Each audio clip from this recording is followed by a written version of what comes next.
Today I'm going to read chapter 3 in 1000 Gifts by VOSKAMP. These are long chapters. Why do I keep choosing books with such long chapters? I'm always worried that my phone's going to run out of storage. And the truth is, once I hit record, I don't stop. So we're going to go ahead and dive right in. I've got my flock here with me, surrounding me, enjoying the sunlight, my sheep, Andy, my rooster, my other birds are all taking sun baths. So I'm going to go ahead and dive right into chapter number 3, First Flight. The window in the den is open wide, the carved loon and the mallard sitting still on the sill, the heartwood of a tree hewn into a long wing. In a friend's kitchen, I work too, cutting cucumbers. It's drifting in on July, and I can hear it up from the riverside. Peals of child laughter, this stream running smooth, and the seedy cucumber discs fall to the china plate, their own green platters full of summer. She has a vase by the sink. Tall, with foxglove spires, their full pink lips flecked with drops of scarlet, and I can just see how she would have cut each stalk careful and carried it in here. Beauty for the women come to the tap for water. A medicinal bloom for heart failure. I remember reading that of foxgloves. A heart strengthener. Did she think of that when she cut them, thinking of me coming? The men voices wander in the open window too, with the smoke and the sizzling, their broad backs hanging over flame and the grill all dripping. I'm hungry. My blade slices rings of the green. She stands at the stove, stirring a sauce us parents cooking for the broods we have borne, and I almost don't hear her when she says it. You've changed. She turns to me, and I turn to catch the words. I have? She's caught me off guard. I'm thick-tongued, and the cheeks flame, and I reach for the pitcher to pour the cups full and distract from her catching me trying to take wing. Yes, you've changed. Shelley sets her pot on a trivet, her eyes on me, and I can feel them, and I just set out the glasses. I don't say it, but I'm thinking she may be right, and I had felt it for months, the maturing, the swelling, the something different that had begun to happen. But I had thought the recreation was still embryonic, a bud of hope. I hadn't thought it had fully bloomed. I hadn't thought that anyone could see the light in the eyes. It's that list you've been writing, isn't it? She clatters down bowls. I concentrate on pouring the water steady into each empty cup. A fly cuts the surface of one full glass. I can see it, the wounding of the water. Yes. There. A moment, and yes. It's the list. The wound of the water smooths, fades, heals. I may have always known that change takes real intentionality, like a woman bent over her garden beds every day with a spade and the determined will to grow up something good to strengthen the heart. I may have even known that change requires more than merely thinking the warm and fuzzy thoughts about a door and a way through in that Greek word Eucharistio, holding the mystery to the full life and ever after. But none of that at all meant that I knew what to do. How in the world, for the sake of my soul, do I learn to practically pick up Eucharistio, the word I had underlined as a firm foundation to lay down under all of my days? How in the world, for the sake of my joy, do I learn to use Eucharistio to overcome my one ugly and self-destructive habit of ingratitude? That habit that causes both my cosmic and daily fall, with the saving habit of gratitude that would lead me back to deep God communion. To live at all, I needed to know. I had read that too, written by a wise man of old Jean-Pierre Desquoisade. When one is thirsty, one quenches one's thirst by drinking, not by reading books, which treat of this condition. If we are dying of thirst, passively reading books about water quenches little.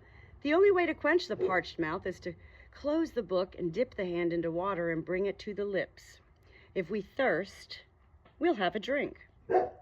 I would have to do something, but I hadn't known it all the day I laid aside the books about Eucharistio and picked up a pen to begin that list that I was really taking down, swallowing the first real drink, and how I'd transform, or that the transformation would be so visible.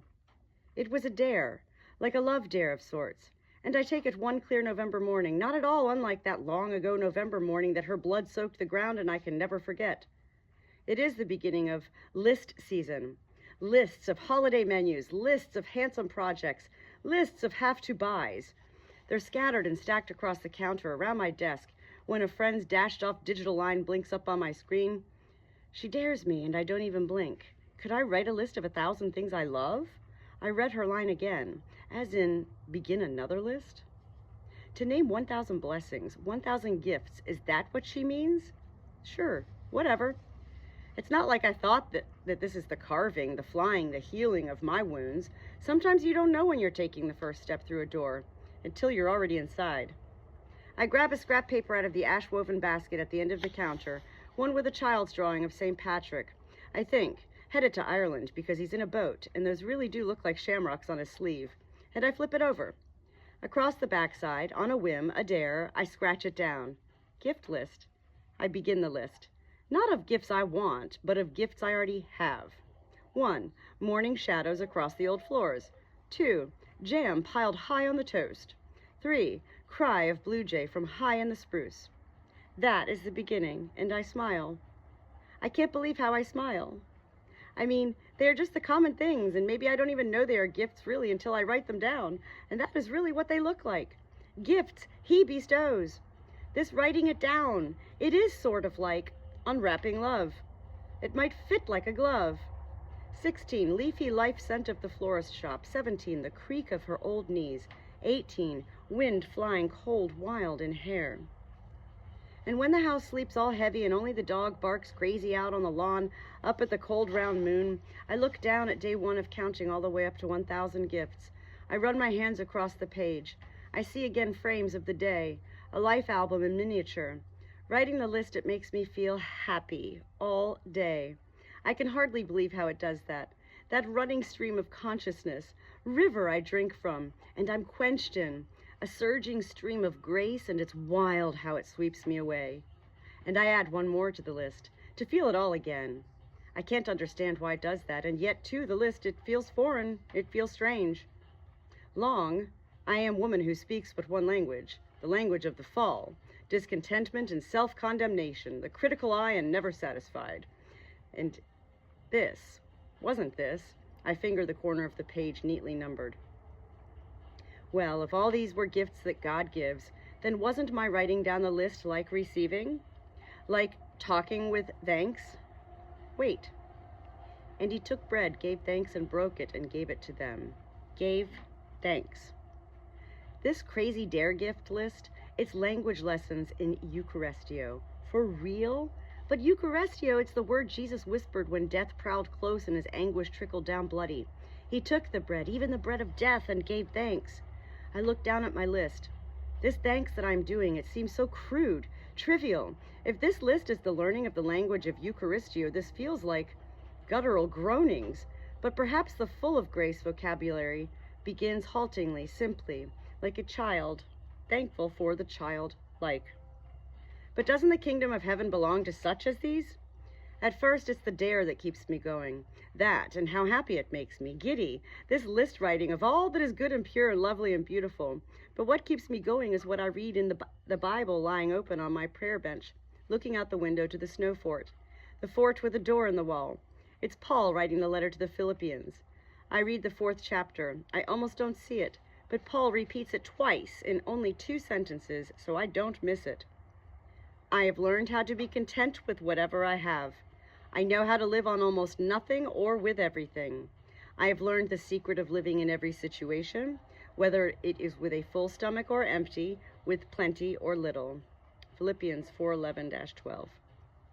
I read it many times, groping for the latch. There it is, the secret to living joy in every situation, the full life of Eucharistio. Twice Paul whispers it. I have learned. I would have to learn Eucharistio, learn it to fully live. Learn it like I know my skin, my face, the words on the end of my tongue, like I know my own name. Learn how to be thankful, whether empty or full. Could the list teach me even that hard language? Over time? Gratitude in the midst of death and divorce and debt, that's the language I've got to learn to speak, because that's the kind of life I'm living, the kind of I have to solve. If living Eucharistio is the key to unlocking the mystery of life, this I want. I want the hunt, the long sleuth, the careful piecing together, to learn how to be grateful and happy, whether hands full or hands empty. That is a secret worth spending a life on learning, even if it takes a Rosetta Stone of decades. I wake the next morning and I grip my pen, ink to crack the code. Mr. Klumpenhauer slides the mail into the clunky mailbox at the end of the lane, the one I painted Martha Stewart's burnt maple syrup, but it really is more a barn red. I stand at the window and I hold the pen. I write it down in my journal. 22. Mail in the mailbox. And when my grandma's bona fide wood-handled pressure cooker from the 50s full with potatoes bobbles the steam all dancy over kitchen windows come noon, I hold the pen and I write it down clear. 23. Grandma's pressure pot still dancing. Thanks is what multiplies the joy and makes any life large, and I hunger for it. And when I'm in the produce section of Zier's markets looking for a just ripe clump of bananas, and I look over and see an old man all white-whiskered and bent looking for the just right card in the Hallmark aisle, I grab the journal from my bag and I hold out the pen and I write it down wobbly. 24. Old men looking for words just perfect. I know how this makes me feel. I think I'm beginning to know why. How Eucharistio always precedes the miracle, even joy in a supermarket. So I can't say I'm surprised when I read the words of Martin Luther, author of those 95 these nailed to the door of the Castle Church in Wittenberg. But he did say, quote, if you want to change the world, pick up your pen, quote. This does feel like my own reformation, all things wood and hard, giving way to the sky, recording gifts to reform. I pick up a pen and write of the God gifts, all these things I had blithely and blindly brushed past before, and the list is my thanks. And Eucharistio is, I swear an oath, opening up the heights. He says it too, John Piper, the things I'm discovering, me with a Hunt pen in hand, that moving the ink across the page opens up the eyes, that he may not understand how it sheds light, focuses its lens, but he only knows that there are eyes in pencils and in pens. Eyes in pencils and in pens? I hold the seeing pen, the one with eyes. Eyes that in due time might just decode the whole of Eucharistio. I am hard after it, because the picking up of a pen isn't painful and ink can be cheap medicine, and I just might live. I hold the pen, the cataracts clear. 37. Windmills droning in day's last breeze. 38. Wool sweaters with turtleneck collars. 39. Faint aroma of cattle and straw. Quote, a nail is driven out by another nail. Habit is overcome by habit, quote. Erasmus said that, contemporary and admirer of Martin Luther. When I read this thought, I'm surprised, because I'd never known, and I'm sad for all that would have changed, if only I had. I look down at the pen, this pen I keep wielding, one writing her way all the way to 1,000. This pen, this is nothing less than the driving of nails. Nails driving out my habits of discontent, and driving in my habit of Eucharistio. I'm hammering in nails to pound out nails, ugly nails that Satan has pierced through the world, my heart. It starts to unfold, light in the dark, a door opening up, how all these years it's been utterly pointless to try to wrench out the spikes of discontent. Because that habit of discontentment can only be driven out by hammering in one iron sharper, the sleek pin of gratitude. I hammer. 54. Moonlight on pillows. 55. Long lisped prayers. 56. Kisses in dark. And in a house sleeping, my heart rings. In the morning, my farmer husband comes in from the barn smelling of hogs. We lost another litter this morning. He washes at the sink, dries those rough mitt hands, dark and work-worn, on a gingham towel draped over the cupboard. All of them stillborn. I smother a sigh with a smile, weak and resigned. He takes it regardless. Yeah, he too smiles soft, a hand letting go, and our eyes hold each other long. At the table, I pour milk over porridge. The farmer sinks down into his chair at the end, lowers his head in prayer. He thanks God for the sustenance. I pray for some of that too. I watch him eat. His 3-day stubble, it's brushed with flakes of cracked corn, remnants of what he'd fed to the sows this morning. The neck front of his t-shirt is stained with sweat. He works 4 hard hours in the barn, feeding hundreds of sows, and the sun is just now meandering up to the table. The glass of orange juice set out for him sits untouched. I know what he would never tell me. More cold sores on the inner wall of his mouth. Stress. It's just that this thing, this sickness getting to sows, getting to him, has no name. It's been months. He sent feed samples to an international lab, run various water trials, called in the vet to run a multi-pronged battery of tests. Nothing. No diagnosis for the spike in late-term miscarriages, the loss of litter after still shriveled litter. I told Greg that I think it's viral, not environmental. He reaches for a second piece of toast. The farmer and the vet have known each other since grade school in the soccer fields and Good News Bible Club. He asked if we could reconfigure production data to analyze symptoms by parity. I hand him his 2 vitamin C tablets. Some strange patterns. And the thing that makes no sense? Sows testing pregnant when they aren't? You can hear the swoosh swoosh with the ultrasound, but she's not pregnant. Why? I'm getting good at feeble half smiles. I clear off the table and he reads scripture. We do this at the close of every meal. This morning, the book of Amos, the prophet herdsman with the name that means burden bearer. Late afternoon, the back door latch closes and the water runs at the sink. That's always him washing up first. I turn to the clock. He's in before dark? Before I get to the mudroom, he slips past me to the study. I think I'm onto something, he says. He's already hunched over the keyboard, tapping in some search. I stay in the kitchen, chop up onions, wear smells of my own. I can hear the click of the cursor, him tracking a lead. Then sauté, then broth, then vegetables to the pot. The sun has turned off the lights, gone to bed. In the dark of the study, his face is lit by the blue web. Soup simmers low, flavors bubbling, and I slip in behind him in front of the screen. His shoulders are tight, man tense with the trail. I rub the muscles deliberate, deep. Anything, I ask? It looks like it. He mutters the words more to himself than to me. If this isn't it, I don't know what is. Everything just lines up. My thumbs work circles into the sinews. I scan cyber words. The words make me wince. You think so? His cursor lingers at the end of a paragraph. Then he spins his chair around, pulls me down to his lap. I think that's it. That's the name. He murmurs the words near my ear. If that's... I point to the screen. To that name too long to pronounce. If that's really what's going on out there in the barn, are you okay? I can feel his relief, the way it drains into me. Yes and no. I don't like what it is, or that it looks like it's nearly impossible to eradicate. But you know what?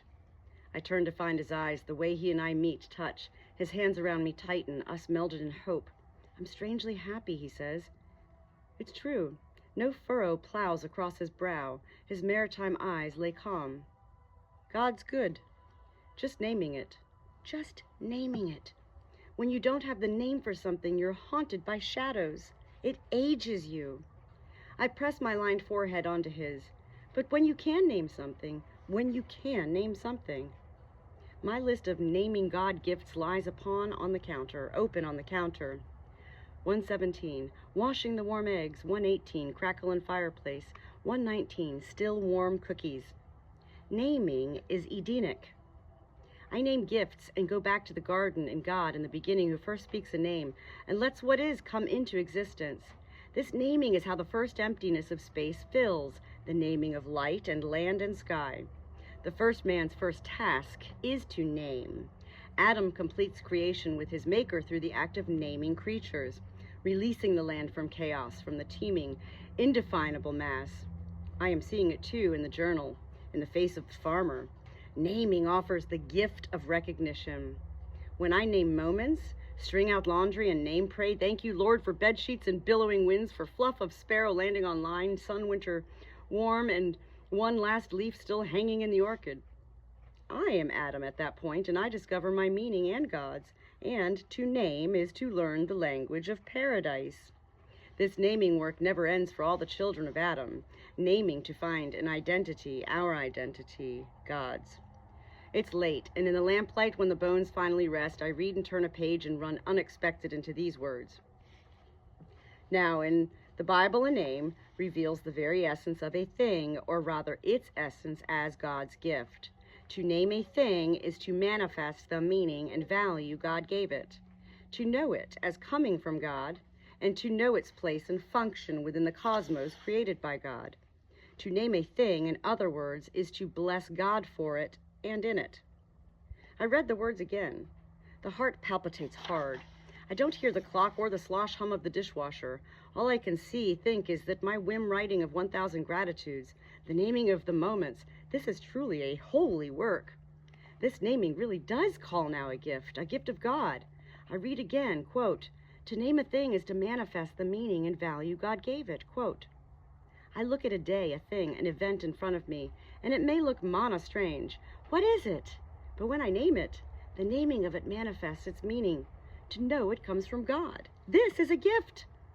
Naming is to know a thing's function in the cosmos. To name is to solve mystery.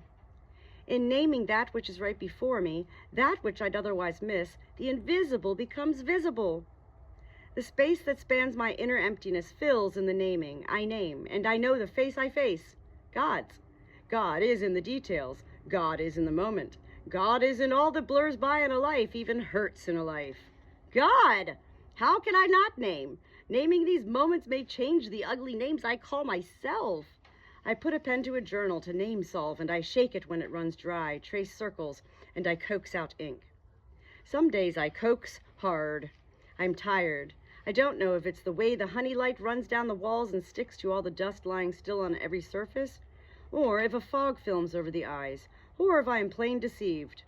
But that morning the washing machine hums early, and the kids, all 6, already studying long, I try taking up Eucharistio, because I've known it before, that joy miracle that might happen every now and here. 2:43, clean sheets smelling like wind. 2:44, hot oatmeal tasting like home. 2:45, bare toes and early light. I do feel that, happy when I name, but the porridge pot soaks in the sink, and I don't know how much is my tongue, tale of the heart, learning the real language of Eucharistio? I didn't know that when was to come. I forgot Eden and naming in nails, and it all just seems a bit juvenile, contrived. This is the whole of the secret learning? I confess, even after all that I've seen and tasted and touched, I do scoff. I yearn for the stuff of saints, the hard language, the fluency of thanksgiving and all, even the ugliest and most heartbreaking. I want the very fullest life.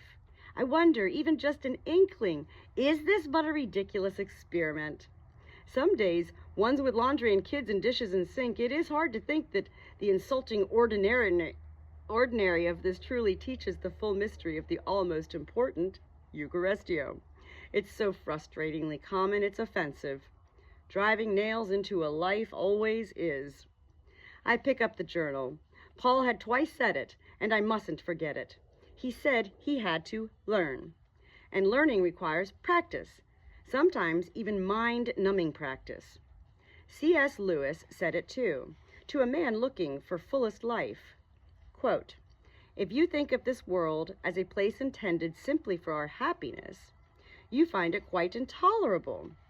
Think of it as a place of training and correction, and it's not so bad. It might even be good. So I too can be like our children in the everyday training, memorizing of the Latin paradigms with the practicing chants, Amo, Amos, Amat. The washing machine dings and I light. This is why I had never really learned the language of thanks in all things. Though pastors preached it, I still came home and griped on. I had never practiced until it became the second nature, the first skin. Practice is the hardest part of learning, and training is the essence of transformation. Practice, practice, practice. Hammer, hammer, hammer. This training might prove to be the hardest of my life. It just might save my life. Some days I pick up a camera and it's a hammer. The lens is my ink, for cameras have sensor eyes and pixels record. I slide it into a pocket, a thin point and shoot, and find another way to chronicle, to force the lids open. Another way to receive the moment with thanks reverential. When he comes in from the barn, the farmer finds me with my hammer in hand, leaning over a plate of cheese grated and sitting in sunlight. It is true, I do feel foolish. I mean, it's curls of mozzarella and cheddar piled high in a pond of golden day. And I'm changing the settings for macro, pulling in for a close-up frame. He's fed 650 sows with one strong arm this morning, flicked on a welder and melded steel. It is quite possible that the God glory of a ring of shredded cheese may be lost on him. It isn't. I like finding you just like this, he says. He wraps one arm around my bowed middle, draws me close and up into him strong. Crazy like this? I blush silliness, and he brushes close with the 4-day stubble. He laughs. Perfect like this. He nods toward the cheese plate. You being happy in all these little things that God gives. It makes me very happy. Happy in all these little things that God gives. Ridiculously happy over slips of cheese That I am, and it's wild, and oh, I am the one who laughs. Me, changed, surprised by joy. Joy is the realest reality, the fullest life, and joy is always given, never grasped. God gives gifts, and I give thanks, and I unwrap the gift given, which is joy. It is true, I never stop wanting to learn the hard Eucharistio for the deathbeds and dark skies and the prodigal sons. But I accept this is the way to begin, and all hard things come in due time and with practice. Yet now wisps of cheese tell me gentle that this is the first secret step into Eucharistio's miracle. Gratitude for the seemingly insignificant, a seed. This plants the giant miracle, the miracle of Eucharistio. Like the Last Supper, is in the eating of crumbs, the swallowing down one mouthful. Do not disdain the small. The whole of the life, even the hard, is made up of the minute parts, and if I miss the infinitesimals, I miss the whole. These are new language lessons, and I live them out. There is a way to live the big of giving thanks in all things. It is this, to give thanks in this one small thing. The moments will add up. I, too, had read it often, the often quoted verse, quote, "And give thanks for everything to God the Father in the name of our Lord Jesus Christ," from Ephesians 5:20. And I, too, would nod and say straight-faced, "I'm thankful for everything." But in this counting gifts to 1,000 more, I discover that slapping a sloppy brush of thanksgiving over everything in my life leaves me deeply thankful for very few things in my life. A lifetime of sermons on thanks in all things, and the shelves sagging with books on these things I testify. Life-changing gratitude does not fasten to a life unless nailed through with one very specific nail at a time. Little nails and a steady hammer can rebuild a life. Eucharistio precedes the miracle. I snap a pitcher of cheese. I roll out the dough, sprinkle the ring cheese on round pizza thin. I feel how the sun lies down warm across hands and how thanks soaks through the pores. I think how God glory in a cheese ring might seem trifling, even offensive to focus the lens of a heart on the minute, in a world mangled and maimed and desperately empty. I know there is poor and hideous suffering, and I've seen the hungry and the guns that go to war. I have lived pain, and my life can tell. I only deepen the wound of the world when I neglect to give thanks for the early light dappled through leaves, and the heavy perfume of wild roses in early July, and the song of crickets on humid nights, and the rivers that run and the stars that rise, and the rain that falls, and all the good things that a good God gives. Why would the world need more anger, more outrage? How does it save the world to reject unabashed joy when it is joy that saves us? Rejecting joy to stand in solidarity with the suffering doesn't rescue the suffering. The converse does. The brave who focus on all things good and all things beautiful and all things true, even in the small, who give thanks for it and discover joy even in the here and now, they are the change agents who bring fullest light to all the world. When we lay the soil of our hard lives open to the rain of grace and let joy penetrate our cracked and dry places, let joy soak into our broken skin and deep crevices, life grows. How can this not be the best thing for the world, for us? The clouds open when we mouth thanks. This thanks for the minute. This is to say the prayer of the most blessed of women about to participate in one of the most transformative events the world has ever known. Mary, with embryonic God himself filling her womb, exalts in quiet ways. My soul doth magnify the Lord. So might I, yes, and even here. Something always comes to fill the empty places. And when I give thanks for the seemingly microscopic, I make a place for God to grow within me. This makes me full, and I magnify him with thanksgiving, and God enters the world. What will a life magnify? The world's stress cracks, the grubbiness of a day, all that is wholly wrong and terribly busted, or God? Never is God's omnipotence and omniscience diminutive. God is not in need of magnifying by us so small, but the reverse. It's our lives that are little, and we have falsely inflated self, and in thanks we decrease, and the world returns right. I say thanks, and I swell with him, and I swell the world, and he stirs me, joy all afoot. This, I think, is the other side of prayer. This act of naming grace moments, this list of God's gifts, moves beyond the shopping list variety of prayer and into the other side of prayer, the interior of his throne room, the inner walls of his powerful, love-beating heart. The list is God's list, the pulse of his love, the love that thrums on the other side of our prayers. And I see it now for what this really is. This dare to write down 1,000 things I love. It really is a dare to name all the ways that God loves me. The true love dare. To move into his presence and listen to his love unending and know the grace uncontainable. This is the vault of miracles. The only thing that can change us, the world, is this. All his love. I must never be deceived by the simplicity of Eucharistio and penning his love list. Cheese, sun, journal, naming, love. Here it all feels startlingly hollowed, and I breathe shallow. I should take the shoes off. I am bell, and he is sure wind, and he moves, and I am rung, and I know it for what it is. This is the other side where Daniel, man of prayer, lived. Change agent. Mover and shaker, Daniel. Second to the king, Daniel, sleeping on perfect peace in the den of the lions, Daniel. Daniel is a man of power prayer, not because he bends the stiff knees and makes petitions of the high throne 3 times daily. Rather, his prayers move kings and lions' jaws because Daniel prayed 3 times a day, just as he had always done, giving thanks to his God. 3 times a day, Daniel prayed thanksgiving for the everyday common, for the God love spilling forth from the God heart at the center of all. The only real prayers are the ones mouthed with thankful lips. Because gratitude ushers into the other side of prayer, into the heart of God love, and all power to change the world, me, resides here in his love. Prayer, to be prayer, to have any power to change anything, must first speak thanks. In everything, by prayer and petition, with thanksgiving, present your requests to God. Philippians 4:6. First, I tell you to pray for all people, asking God for what they need and being thankful to him. Prayer without ceasing is only possible in a life of continual thanks. How did I ever think there was another way to enter into his courts, but with thanksgiving? It's that one wondrous mound of grated cheese, wrung in that sunlight and captured in frame, that makes me think it, what that ancient wise woman Julian of Norwich stated. The highest form of prayer is to the goodness of God.